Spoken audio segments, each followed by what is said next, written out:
आज हम लोग डिस्कस करने वाले हैं लाइफ प्रोसेस का इंटेंस क्वेश्चन। जो रिस्पिरेशन का इंटेंस क्वेश्चन है वो आज हम लोग को डिस्कस डिस्कस करना है। ठीक। इससे पहले हम लोगों ने न्यूट्रिशन का इंटेंस क्वेश्चन कर लिया था डिस्कस। ठीक है। तो क्वेश्चन डिस्कस करने से पहले कुछ और भी क्वेश्चन हमने दिया था न्यूट्रिशन टॉपिक से, उसको पहले डिस्कस कर लेते हैं। तो पहला मेरा क्या था उसमें question, what is the function of digestive enzyme. है ना, ये न्यूट्रिशन चैप्टर से है, टॉपिक से है। What is the function of digestive enzymes. Digestive enzyme का क्या क्या फंक्शन है, वो तो पता है कि without enzymes digestion will take week to occur. क्यों? एंजाइम्स एक ऐसा चीज है जो कि डाइजेशन में क्या होता है, डाइजेशन में सब्सटेंसेस जो होते हैं वो मेनली क्या होता है, ब्रेक डाउन होता है। ब्रेक डाउन होता है इसमें स्मॉल और पीसेस में। और हमारे बॉडी में सेलुलर सेल को क्या चाहिए, छोटे छोटे पीसेस में सब्सटेंसेस चाहिए। कॉम्प्लेक्स पीस में अगर जाएगा तो फिर उसके लिए कोई काम का नहीं रहेगा। तो हमको डाइजेशन में मेनली वही करना होता है, सारे सब्सटेंस को जो भी फैट्स है प्रोटीन है, ठीक है, उसको स्मॉल पीसेस में ब्रेक डाउन करना होता है। अब यहाँ पर ये ब्रेक डाउन कैसे होगा, ऑटोमेटिक ऑटोमेटिक ब्रेक डाउन तो हो नहीं सकता, उसके लिए कोई दूसरा चीज चाहिए। तो कौन है, एंजाइम। एंजाइम ही उन सभी सब्सटेंस को, है ना, ये फैट्स है या फिर कार्बोहाइड्रेट है, ठीक है, या फिर हमारे पास ग्लूकोज है, ठीक। तो ये सब चीजों को क्या होता है, ब्रेक डाउन करना होता है। यहाँ पर एंजाइम्स का ही रोल है इन सभी को ब्रेक डाउन करने में। ठीक। इसीलिए क्या कहा जाता है, without enzymes digestion we take week to occur. तो सप्ताहों लग जाएंगे डाइजेशन होने में बगैर एंजाइम्स के।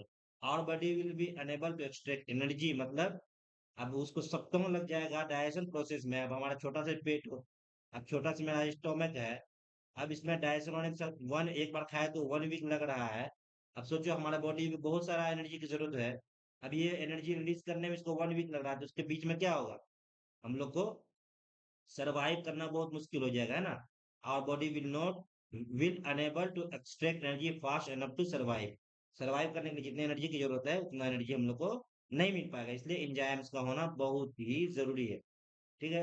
अब क्या है, what is the function of digestive enzyme. Digestive enzyme का फंक्शन क्या क्या होता है, अलग अलग चीज को डाइजेस्ट करने का अलग अलग तरह का एंजाइम्स का जरूरत होता है। ठीक। सबसे पहले हम लोग क्या देखेंगे, कार्बोहाइड्रेट, है ना।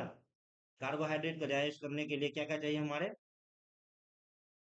कार्बोहाइड्रेट क्या है, ये भी एक तरह से फैट्स का ही मतलब कहे तो, ये फैट्स बोलते हैं, स्टार्च का ही बड़ा फॉर्म है। ठीक है। कार्बोहाइड्रेट को डाइजेस्ट करने के लिए क्या होता है, हमारे मुंह में एमिलेज है। एमाइले एमिलेज है, ये कहाँ से निकलता है, ये निकलता है सलाइवरी ग्लैंड से, सलाइवा। ठीक है। तो सलाइवरी एमिलेज को बोलते हैं, ये क्या करता है, कार्बोहाइड्रेट को छोटे छोटे टुकड़ों में तोड़ता है, जिसको कि हम लोग क्या कहते हैं, इसको हम लोग कहते हैं माल्टोज। क्या कहते हैं, माल्टोज। ठीक है। ये माल्टोज क्या है, स्मॉलर पीसेस ऑफ कार्बोहाइड्रेट से स्मॉल पीसेस ऑफ शुगर है। ठीक है। अब है इसी तरह से हमारे फिर वही जाता है, ये कार्बोहाइड्रेट फिर ये माल्टोज में टूट गया, अब जो बचा और फिर वो कहाँ जाएगा मेरा, ये स्मॉल इंटेस्टाइन में जाएगा, स्टमक। स्टमक के बाद ये आएगा माउथ में। माउथ में कार्बोहाइड्रेट कितना हमारा, माउथ में एमिलेज से, कौन सा एमिलेज, सलाइवरी एमिलेज से मेरा कार्बोहाइड्रेट टूट के बना माल्टोज, यानी स्मॉलर फॉर्म ऑफ शुगर। अब ठीक है। अब फिर वो आएगा यहाँ पर मेरा स्टोमक में। स्टोमक में आया। ठीक। स्टोमक में आने के बाद फिर ये आएगा, स्टोमक में इसको क्या होगा, ऐसा ऐसा चीज है जो कि यहाँ पर एक तो फैट्स को तोड़ने के लिए स्टोमक में, और प्रोटीन को तोड़ने के लिए स्टोमक में है, लेकिन कार्बोहाइड्रेट को तोड़ने के लिए नहीं है। ठीक। तो कार्बोहाइड्रेट तोड़ने के लिए कहाँ है, स्मॉल इंटेस्टाइन के अंदर। कहाँ है, स्मॉल इंटेस्टाइन के अंदर कार्बोहाइड्रेट तोड़ने के लिए। स्मॉल इंटेस्टाइन के अंदर क्या आता है कार्बोहाइड्रेट तोड़ने के लिए, पेनक्रिया से आता है, पेनक्रिएटिक एमिलेज। पेनक्रिया से, पेनक्रिया से आ रहा है, ये जो पेनक्रिया है, ठीक है, पेनक्रिया से आ रहा है हमारा स्मॉल इंटेस्टाइन में पेनक्रिएटिक एमिलेज। ठीक है। पेनक्रियाटिक एमिलेज, यहाँ पेनक्रियास आया, इसमें पेनक्रियाटिक एमिलेज क्या है? एमिलेज का ही काम है स्टार्च को तोड़ना सिंपलर फॉर्म में। एमिलेज बचा कुछ स्टार्च को यहाँ पर सिंपलर फॉर्म में तोड़ देता है। ठीक है। उसके बाद फिर हम लोग दूसरा क्या देखेंगे हम लोग? दूसरा कौन सा? ये तो हो गया कार्बोहाइड्रेट की कहानी। अब दूसरा कहानी क्या हो जाएगा हमारा? प्रोटीन्स को भी तोड़ना है ना। प्रोटीन डाइजेशन में क्या होता है? प्रोटीन डाइजेशन में प्रोटीन भी टूटता है, कहाँ तक जाता है ये? एमिनो एसिड तक। ठीक है। पहले प्रोटीन को पहले पेप्टॉन्स में तोड़ा जाता है, किसमें? पेप्टॉन्स में। फिर इसको पेप्टॉन्स को अमीनो एसिड में। अमीनो एसिड क्या है? अमीनो एसिड ही जब लंबे जुड़ता है तो ये क्या बनता है? प्रोटीन बनता है ना। ये long chain of amino acid को क्या बोलते हैं? प्रोटीन है। चलिए, अब ये टूटेगा कैसे, किसके प्रेजेंस में? तो हमारा जो स्टोमक है, स्टोमक में क्या होता है? हमारा स्टोमक में गैस्ट्रिक ग्लैंड्स होता है स्टोमक के वॉल में। ठीक है। अब ये ग्लैंड्स जो है एचसीएल रिलीज करता है, इसकी वजह से पेप्सिनोजेन जो होता है, पेप्सिनोजेन, ये एक्टिव होकर के, ठीक, पेप्सिन बनाता है। क्या बनाता है? ठीक। और ये प्रोटीन्स को पेप्टोन्स में तोड़ता है। ठीक। अब उसी तरह से यहाँ से क्या बोलते हैं, पेनक्रिया से फिर हमारा दूसरा चीज निकलता है। क्या निकलता है पेनक्रिया से?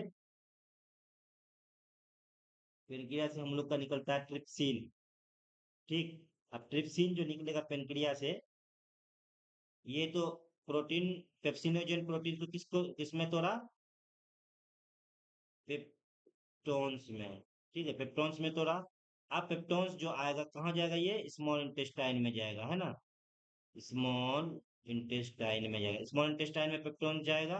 तो यहाँ पर इसको प्रोटीन्स को, ये पेप्टोन्स को तोड़ेगा कौन? इसको तोड़ेगा ट्रिप्सिन। TRYPSIN, trypsin. ट्रिप्सिन इसको तोड़ेगा स्मॉल इंटेस्टाइन प्रोटीन, किसमें? एमिनो एसिड में। अभी एमिनो एसिड में टूट गया, जो सिंपल फॉर्म में हो गया, अब ये हमारे बॉडी में यूज के लायक हो गया। अब इसी तरह से है फिर फैट। फैट्स भी क्या है? जो कॉम्प्लेक्स फॉर्म में होता है, जब हम लोग इसको लेते हैं तो फैट्स जो है, फैट्स को कौन तोड़ता है? लीवर से बाइल जूस आता है। बाइल जूस का, ये बाइल सॉल्ट भी बोल सकते हैं। ये क्या करता है कि हमारा जो स्टमक जो खाना आ रहा है वो तो एसिडिक होता है पहले, इसको एसिडिक को पहले ये कन्वर्ट करता है, अल्कलाइन बनाता है ना। अल्कलाइन बनाया, अल्कलाइन बना करके उसके बाद ये क्या करता है? इमल्सिफिकेशन करता है। क्या करता है? इमल्सिफिकेशन मतलब लार्ज फैट ग्लोब्यूल्स को स्मॉलर फैट ग्लोब्यूल्स में कन्वर्ट करता है।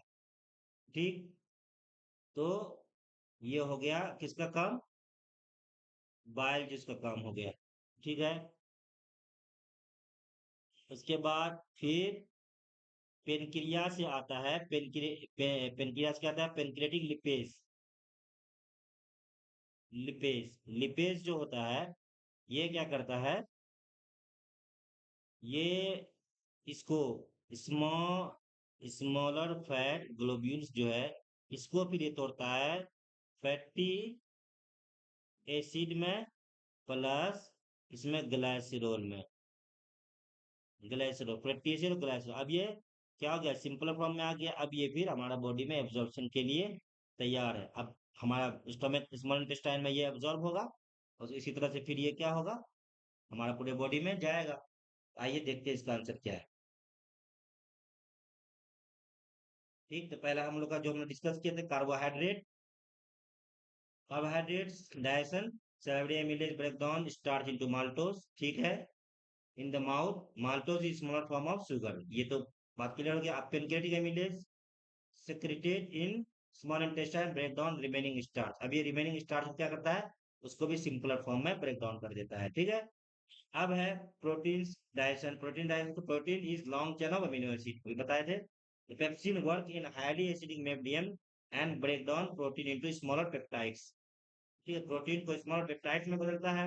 या फिर ट्रिप्सिन जो release from pancreas to small intestine and break down peptides into amino acid, अभी छोटे फॉर्म में बदल गया अमीनो एसिड, प्रोटीन्स जो अमीनो एसिड से बनाता है। Fats digestion, fats are lipids do not dissolve in water, so difficult to break down, bile from liver emulsifies large fat droplet into smaller one.